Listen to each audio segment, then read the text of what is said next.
Good morning students, मैं वंदना तिवारी आप लोगों को कक्षा तीसरी की व्याकरण पढ़ाने जा रही हूँ। हिंदी लैंग्वेज पाठ 5 लिंग। दो पंक्तियाँ बनाकर या कविता के माध्यम से कुछ हम याद करते हैं तो वो हमेशा याद रहता है। तो आइए आपको दो पंक्तियाँ सुनाते हैं कि लिंग किसे कहते हैं। तो 5वीं में, 6वीं में, 7वीं में, 8वीं में हमेशा आपको याद रहेगा कि लिंग किसे कहते हैं। नर नारी का बोध कराए, शब्द रूप व लिंग कहाए। ये समझ लीजिए कि लिंग किसे कहते हैं, ये उसका सूत्र है।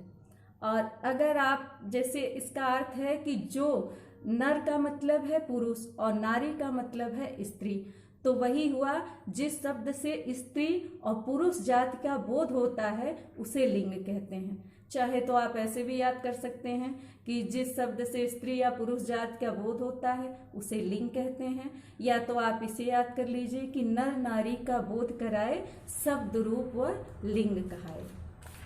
जैसे बच्चे अक्सर बोल जाते हैं कि 31 दिन का महीना है या 30 दिन का महीना है, तो उनके लिए एक छोटी सी पोएम है। अगर उसे याद है तो हमेशा उन्हें याद आ जाएगा वो पोएम में। जैसे वो पोएम मैं आपको सुनाती हूँ।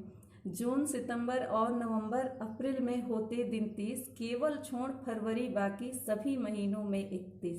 तो बच्चों इस जो 4 लाइन की छोटी सी पोएम है, इसमें जिस जिस महीने का नाम आया है कि जून, सितंबर और नवंबर, तो वो महीने जो है 30 के हैं। बाकी जिसका नाम केवल छोड़ फरवरी बाकी, फरवरी को छोड़ कर, तो फरवरी 30 या 31 दिन का नहीं होता, इसलिए पोयम में बोला गया है कि केवल छोड़ फरवरी बाकी, सभी महीनों में 31। मतलब जितने महीनों का नाम इसमें नहीं आया वो 31 के होते हैं। तो इसे हम लोग कभी नहीं भूलते हैं। जब भी हमें जो है भूल जाता है तो इस पोयम को याद कर लेते हैं। ऐसे ही बच्चों ये सब भी है, अगर आप हम पोयम में याद करेंगे तो बहुत जल्दी याद होगा। जैसे हमने बताया कि लिंग किसे कहते हैं, तो नर नारी का बोध कराए, शब्द रूप व लिंग कहाए। तो अब आते हैं हम अपने पाठ पे, और अब हम अच्छी तरह से जान चुके हैं कि लिंग किसे कहते हैं। जिन संज्ञा शब्दों से स्त्रीलिंग और पुल्लिंग शब्दों का बोध होता है उसे लिंग कहते हैं। अब बच्चों जानते हैं कि लिंग के कितने भेद होते हैं। लिंग के कितने भेद होते हैं, तो लिंग के 2 भेद होते हैं। पहला पुल्लिंग और दूसरा स्त्रीलिंग। तो पहला पुल्लिंग। अब पुल्लिंग के बारे में, जिन संज्ञा शब्दों से पुरुष जाति का बोध होता है उसे पुल्लिंग कहते हैं। जैसे अध्यापक, धोबी, बकरा, हाथी। और अब जानते हैं स्त्रीलिंग। जिन संज्ञा शब्दों से स्त्री जाति का बोध होता है उसे स्त्रीलिंग कहते हैं। जैसे अध्यापिका, धोबिन, बकरी, हथनी। कुछ वस्तुएं और चीज़ें निर्जीव होती हैं, हमें उनका भी लिंग जानना बहुत ज़रूरी होता है। जैसे दिन का ही नाम ले लीजिए, सोमवार, रविवार, तो हमें कैसे पता चलेगा कि स्त्रीलिंग है या पुल्लिंग। तो बच्चों आइए बताते हैं। जैसे हम किसी से पूछते हैं कि आज कौन सा दिन है, ये नहीं पूछते ना कि आज कौन सी दिन है, तो ये पुल्लिंग है। पूरे दिन जो है सोमवार, मंगलवार, बुधवार, ये पुल्लिंग में आता है।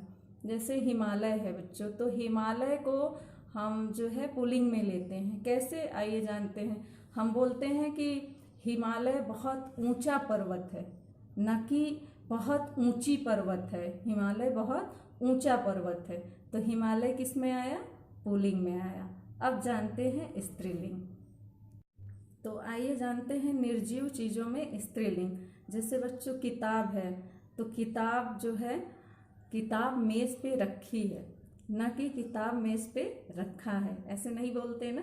तो किताब किस में आएगा, स्त्रीलिंग में आएगा। और जैसे तस्वीर है, तो दीवार पे तस्वीर लगी है, ये भी स्त्रीलिंग में आएगा। ऐसे नहीं बोल सकते ना, दीवार पे तस्वीर लगा है, तो ये भी तस्वीर भी स्त्रीलिंग में आएगा। अब आइए जानते हैं कुछ ऐसे शब्द बच्चों जिसका लिंग नहीं बदलता। जैसे अब हम आपको बताते हैं। जिन शब्दों का लिंग नहीं बदलता वो है वृक्ष, रत्न, नक्षत्र, भाषा। इन शब्दों का बच्चों लिंग नहीं बदलता। अब आइए देखते हैं अभ्यास कार्य। पुस्तक से अभ्यास कार्य देखते हैं बच्चों। सही उत्तर पे सही का निशान लगाओ। माता शब्द का पुल्लिंग, तो बच्चों माता शब्द का पुल्लिंग रूप है पिता। दूसरा देखिए बच्चों, देवता शब्द का स्त्रीलिंग रूप है, तो इसमें आएगा देवी। तीसरा है श्रीमती शब्द का पुल्लिंग रूप है, तीसरे में आएगा श्रीमान। चौथा है बच्चों, दूल्हा शब्द का स्त्रीलिंग रूप है, तो दूल्हा शब्द का स्त्रीलिंग रूप आएगा दुल्हन। पांचवा है बच्चों कवि, कवि शब्द का स्त्रीलिंग रूप है, तो कवि शब्द का स्त्रीलिंग रूप कवियत्री। तो अब आइए देखते हैं प्रश्न और उत्तर। तो पहला प्रश्न है बच्चों, लिंग की परिभाषा दीजिए, या लिंग किसे कहते हैं। तो लिंग किसे कहते हैं, वे शब्द जिसमें पुरुष तथा स्त्री जाति का बोध हो उसे लिंग कहते हैं। दूसरा है लिंग के कितने भेद होते हैं, तो लिंग के 2 भेद हैं, पहला स्त्रीलिंग, दूसरा पुल्लिंग। अब तीसरा और लास्ट प्रश्न देखिए, पुल्लिंग तथा स्त्रीलिंग के 2 उदाहरण दीजिए। तो बच्चों पुल्लिंग का उदाहरण है राजा, मोर, और स्त्रीलिंग का उदाहरण है रानी, मोरनी।